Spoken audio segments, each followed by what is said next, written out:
មានម៉ូតូចេះផមបា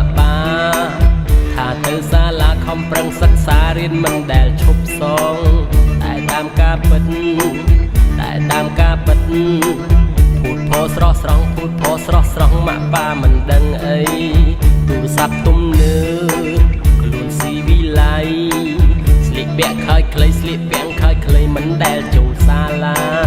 មិត្តភ័ក្តិជួបជុំ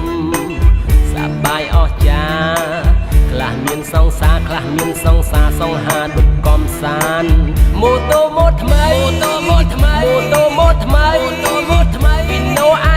Vino icon មិនដែលចូលសាលា